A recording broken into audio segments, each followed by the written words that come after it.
AICC ने 7 श्वेत पत्र तैयार किए हैं, जिसको व्हाइट पेपर कहते हैं, और सबसे जरूरी श्वेत पत्र जो है वो कृषि पर है, एग्रीकल्चर पर है।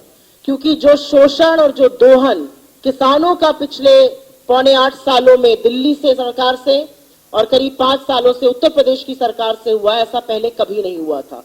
और मुझे लगता है कि किसानों की बात की अगर आज कोई नैतिकता से बात कर सकता है तो वो सिर्फ और सिर्फ छत्तीसगढ़ के मुख्यमंत्री श्री भूपेश बघेल जी कर सकते हैं, क्योंकि उन्होंने वहां पर बड़े कदम उठाए हैं किसानों के हित में, बड़ी भूमिका निभाई है किसानों की भागीदारी और उनकी जिंदगी को बदलने के लिए। तो मैं सबसे पहले तो रिक्वेस्ट करती हूं और अनुरोध करती हूं कि हमारे मुख्यमंत्री साहब इसका अनावरण कर दें और उसके बाद वो इस पर जरूर कुछ बोलेंगे और आपके सवालों का जवाब देंगे।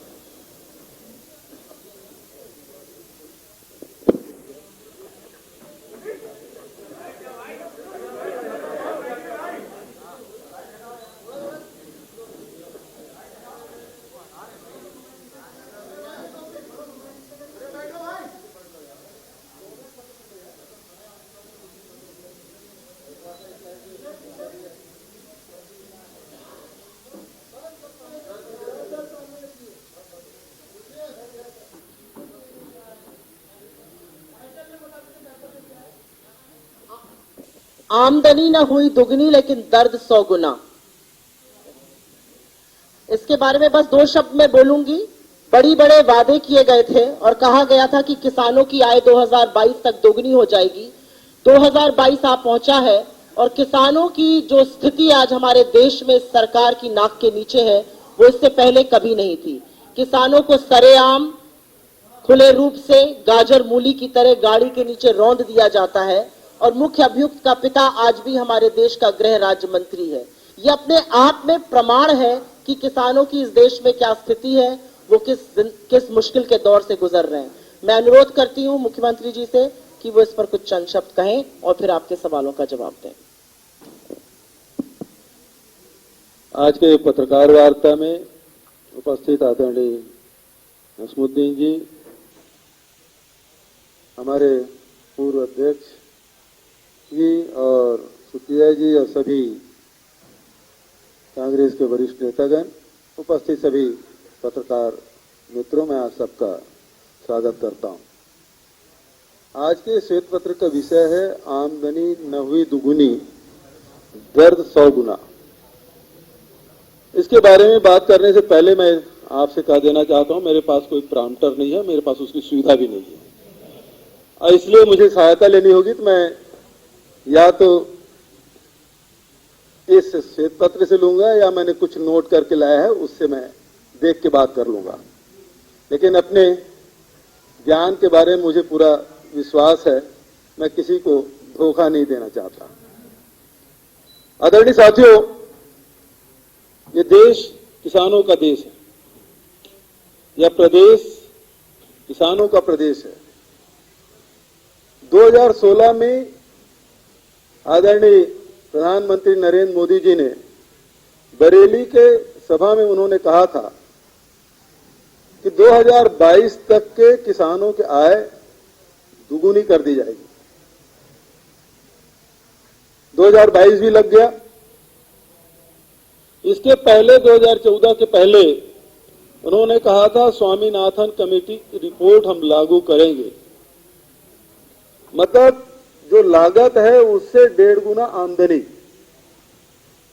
लेकिन आपने देखा होगा आय दुगने तो दूर, किसानों के जो औसत प्रतिदिन जो आमदनी है वो केवल 27 रुपया रह गई है और औसतन कर्जा 74,000 रुपया प्रति किसान हो गया है। सरकार ने एक एक करके किसान विरोधी कदम उठाए। आपको याद होगा भट्टा परसौल के जब आंदोलन हुए और राहुल जी वहां गए तो 1894 के कानून को बदलते हुए यूपीए सरकार ने भूमि अधिग्रहण बिल लाया और जिसमें यदि किसी किसान की जमीन अधिग्रहित की जाती है तो शहर में 2 गुना और ग्रामीण क्षेत्रों में 4 गुना दिया जाएगा। मोदी जी सत्ता में आते ही 3 बार अध्यादेश लाए।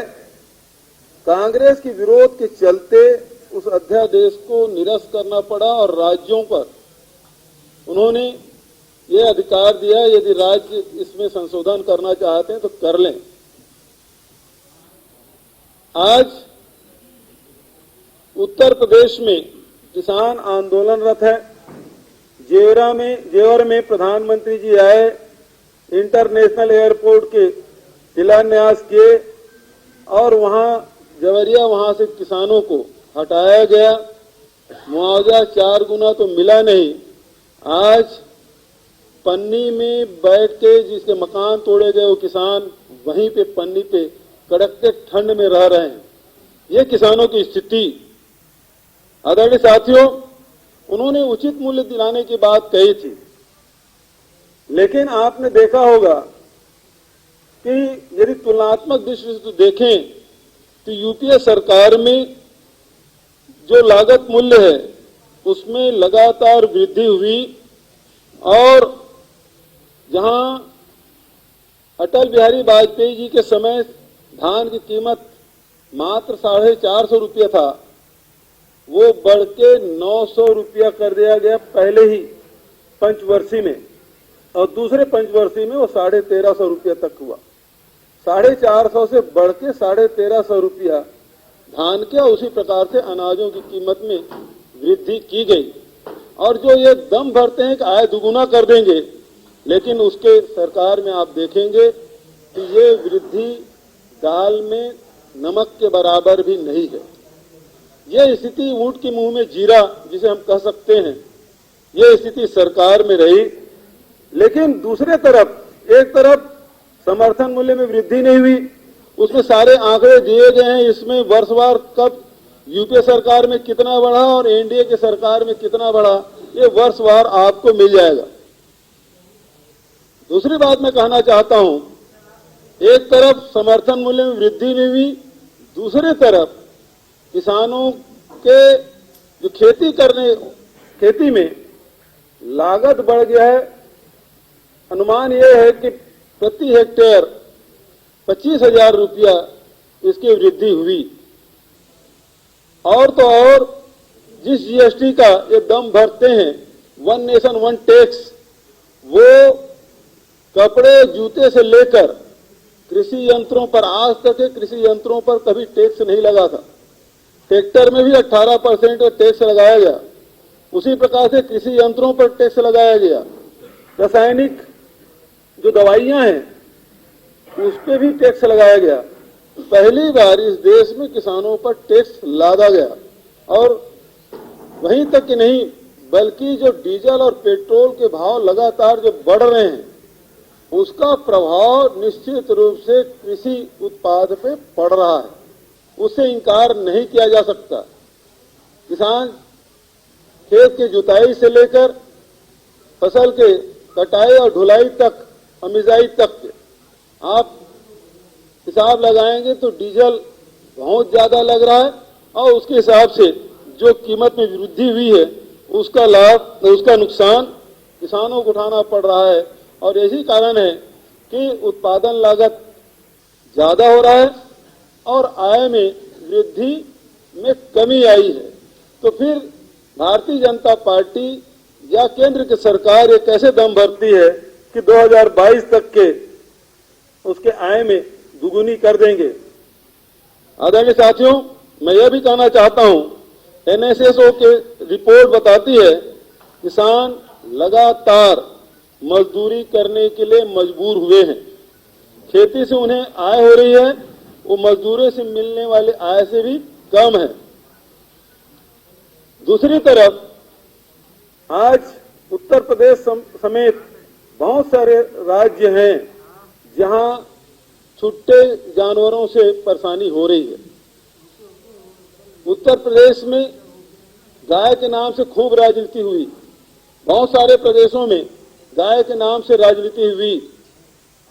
लोग मवेशी रखना बंद कर दिए। मवेशियों के क्रय विक्रय में भी अब लोग मवेशी बाजार में जाना बंद कर दिए, मवेशी बाजार लगना बंद हो गया। और ऐसी स्थिति में जानवर खुले में घूम रहे हैं और जिसका खामियाजा किसानों को उठाना पड़ रहा है। उत्तर प्रदेश के किसान या तो फेंसिंग कर रहे हैं या रत जगह करके अपने फसल को रखवाली कर रहे हैं और इसके कारण से भी कृषि लागत में जबरदस्त वृद्धि हुई है और फसल बचाने में किसान अब नाकाम होते जा रहे हैं। उसका सीधा असर उत्पादन पे पड़ रहा है। और आज देख रहे हैं कि गौशाला खोल के सरकारी अनुदान देने के कारण से हम देखते हैं कि गौशाला में तो गाय मर रही है, दुबली होती जा रही है, लेकिन गौशाला चलाने वाले मोटे जरूर होते जा रहे हैं। उनके स्वास्थ्य में सुधार जरूर हो रहा है। आदरणीय साथियों, मैं यही कहना चाहता हूं कि आज किसान पूरे देश में आंदोलन कर रहे हैं कि एमएसपी में उनके अनाज खरीदे जाएं, चाहे वो गेहूं हो, चाहे वो धान हो, चाहे चना हो, चाहे तुअर हो, कोई भी प्रकार के फसल आज ये समर्थन मूल्य में खरीदी कहीं नहीं हो रही है, बाजार में भी नहीं हो रहा है, ना सरकार कर रही। एक दौर था जब इस देश में देश की जनसंख्या कम थी, उसके बावजूद भी कृषि उत्पादन उससे भी अधिक कम था और इस कारण से अनाज की भारी कमी हुई।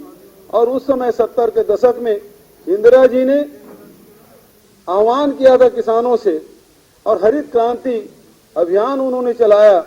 तो इंदिरा जी और देश के किसानों ने मिलकर अनाज के मामले में देश को आत्मनिर्भर किया और ये अन्नदाता इतना मेहनत किए कि आज 130-35 करोड़ की जनसंख्या वाले देश में यदि 3 साल भी सूखा पड़ जाए तो 3 साल के लिए देश में अनाज पर्याप्त मात्रा में है। ये अन्नदाताओं ने कर दिखाया।